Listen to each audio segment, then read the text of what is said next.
बीते साल वडोदरा शहर ने बारिश के मौसम में जो बाढ़ के हालात देखे थे, उसके बाद भूखी घास को डाइवर्ट करने को लेकर वडोदरा महानगर पालिका में चर्चाओं का दौर जारी है।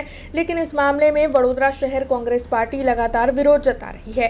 कांग्रेस पार्टी का ये कहना है कि भूखी घास को डाइवर्ट करने से जिन इलाकों में अभी पानी नहीं आता है, उन इलाकों में भी जल जमाव होगा, जिसके मद्देनजर आज वडोदरा शहर कांग्रेस पार्टी की ओर से अमीबेन रावत और नरेंद्र रावत की अगुवाई में कमिश्नर ऑफिस पर हाथ में पोस्टर, बैनर और प्ले कार्ड्स लिए आवेदन पत्र दिया गया है और साथ ही इस मामले में प्रचंड विरोध जताया गया है।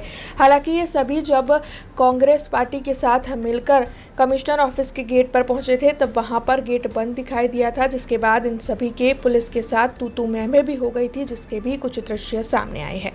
लूट करવાનો જે નિર્ણય લીધો છે એના માટે નાગરિકો આંદોલનના માર્ગે છે કે નદીને આ રીતે રોડ તોડીને બનાવી ન શકાય અને જે પ્રકારે નદીના દબાણો ખુલ્લા કરો, ભૂખી નદીને ખુલ્લી કરો। વડોદરા શહેરે બે ભયાનક પૂરનો સામનો કર્યો, શાસકો નિષ્ફળ નીવડ્યા છે। જે પ્રકારે પ્રયત્ન કરી રહ્યા છે ટેકનિકલી ખોટા નિર્ણય છે।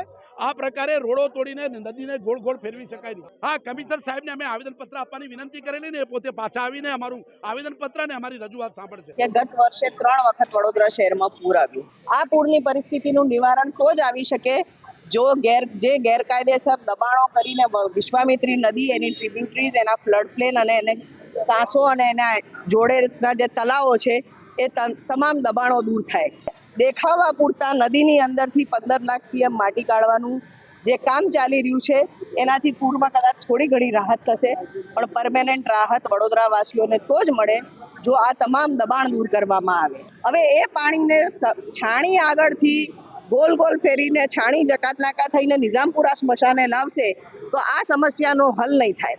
ઉપરથી જ્યાં પાણી જોઈન કરશે નિઝામપુરા સ્મશાન પાસે, ત્યાંના આસપાસના વિસ્તારોમાં ગઈ ચોમાસામાં 2 ફૂટ પાણી હતા, એ જગ્યાએ હવે 6 ફૂટ પાણી ભરાવશે અને જે જૂનો વિસ્તાર હતો ત્યાંનું જે કેચમેન્ટનું પાણી છે તો ત્યાં આવવાનું જ છે, એના અવરોધ દૂર નથી કરવાના।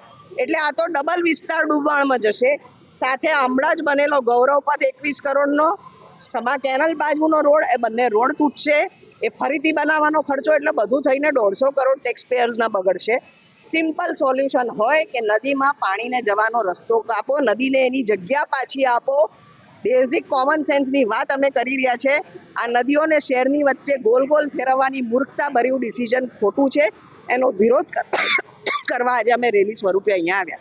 हमसे जुड़े रहने के लिए हमारे YouTube चैनल को सब्सक्राइब करें और नई वीडियो की नोटिफिकेशन के लिए बेल आइकॉन को दबाएं।